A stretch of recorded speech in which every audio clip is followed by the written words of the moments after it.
Phone tapping కేసులో Jubilee Hills ACP ముందు చక్రధర్ గౌడ్ విచారణకు హాజరయ్యారు. చక్రధర్ గౌడ్ వద్ద ఉన్న ఆధారాలను పరిశీలించి జూబ్లీహిల్స్ పోలీసులు విచారణ చేశారు.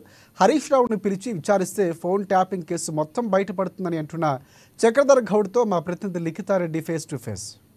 సంచలనం సృష్టిస్తున్న ఫోన్ ట్యాపింగ్ కేసులో తనకు అన్యాయం జరిగిందని, అంతేకాకుండా తనతో పాటు తన కుటుంబ సభ్యుల ఫోన్లు కూడా ట్యాప్ అయ్యాయంటూ ఈరోజు చక్రధర్ గారు ఈ యొక్క జూబ్లీహిల్స్ పిఎస్కి అయితే రావడం జరిగింది. గతంలో కూడా వారిపైన కంప్లైంట్ చేస్తాము, ఈసారి ప్రభుత్వం కాంగ్రెస్ ప్రభుత్వం కాబట్టి తప్పకుండా తమకు న్యాయం జరుగుతుందంటూ ఆయన ఆశాభావం వ్యక్తం చేయడం అయితే జరుగుతుంది. ప్రస్తుతం మనతో పాటు మాట్లాడడానికి చక్రధర్ గౌడ్ గారు సిద్ధంగా ఉన్నారు. ఆయన అడిగి మరిన్ని వివరాలు తెలుసుకునే ప్రయత్నిద్దాం.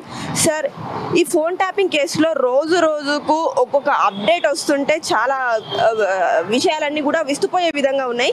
మీ ఫోనే కాకుండా మీ కుటుంబ సభ్యుల ఫోన్లు కూడా ట్యాప్ అయ్యాయి అంటున్నారు. ఎందుకోసం అంటారు అసలు? నా డ్రైవర్ కార్ నుంచి వదిలిపెట్టలేదండి. మా డ్రైవర్ కార్ నుంచి దాదాపుగా ఒక 30 ఫోన్లు ట్యాప్ చేశారు వీళ్ళు.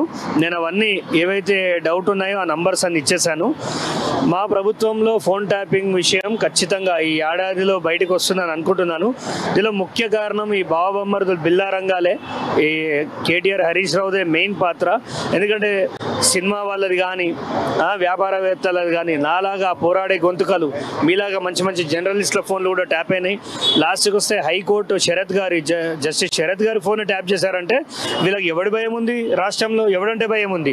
ఈ దొరల పాలన అంతం చేయాలి ఖచ్చితంగా అని మేము పోరాట ఫలితమే ఇవాళ ఈ ప్రభుత్వం పోవడం జరిగింది, ప్రజాప్రభుత్వం రావడం జరిగింది. ఖచ్చితంగా దీంట్లో హరీష్ రావు ముఖ్య పాత్ర పోషిస్తాడు. ఎందుకంటే నేను సిద్దిపేట వాసిని, సిద్దిపేటలో ఎంతో మంది లీడర్లు ఉండగా నాదే ఎందుకు ఫోన్ ట్యాప్ అవుతుంది? మరి చెప్పండి, ఎవరికంత అవసరం ఉంది? చక్రధర్ గౌడ్ ని అంటే వీలుంటే బీఆర్ఎస్ లోకి తీసుకురావాలి, లేకపోతే ఆయనను బద్నాం చేయాలి. ఈ రెండు రీజన్స్ అంటారా? ఖచ్చితంగా బీఆర్ఎస్ లోకి పోలేదు కాబట్టి నా ఫ్యామిలీని నన్ను అకారణంగా బద్నాం చేసి ఉరేసుకునే పరిస్థితి తీసుకొచ్చిండు. కానీ ఉరేసుకొని చనిపోతే దానికి ఒక వీళ్ళు చండాలమైన పేరు పెడతారని మొండిగా బతికి అలా జనం ముందట వీళ్ళని ఎండగట్టడానికి నిలబడ్డాము. ఇక 4 సార్లు జైలుకు పోయి వచ్చిన తర్వాత ఒకటే అనుకున్నాము, ఈ రాక్షస పాలన అంతం చేయాలి.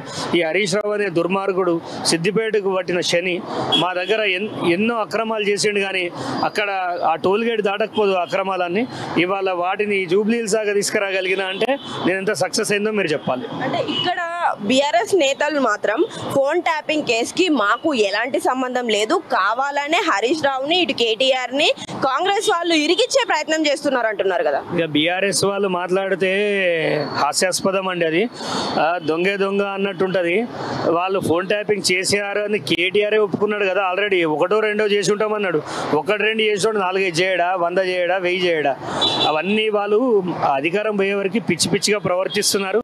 అతి తొందరలో ఆ బీఆర్ఎస్ ఎమ్మెల్యేలలో కొంతమంది అప్రూవర్గా మారుతారు. మారి ప్రభాకర్ రావు రాకున్నా కానీ వీళ్ళే అప్రూవర్గా మారి ఈ కేసును కొలిక్కి తీసుకొస్తారని నాకు ప్రగాఢ నమ్మకం ఉన్నది. అంటే ఇప్పుడు ప్రధానంగా మీరు ఇక్కడ ఇచ్చిన సాక్ష్యాలు ఏంటి? పోలీసుల నుండి మీకు వచ్చిన రెస్పాన్స్ ఎలా ఉంది అసలు? పోలీసులు పకడ్బందీగా ఈ కేసుని ప్లాన్ చేస్తున్నారు. చాలా మంచి క్వశ్చన్స్ కూడా తయారు చేస్తున్నారు. మేము చెప్పింది ఓపిక్గా వింటున్నారు. సో రియల్గా ఈ ఇన్వెస్టిగేషన్ చాలా బాగా జరుగుతుంది. నాకు తెలిసి రేవంత్ గారి ప్రభుత్వంలో ఈ కేసు కొలిక్కొచ్చి దొంగల బతుకు బయటపడుతుందని నేను అనుకుంటున్నాను.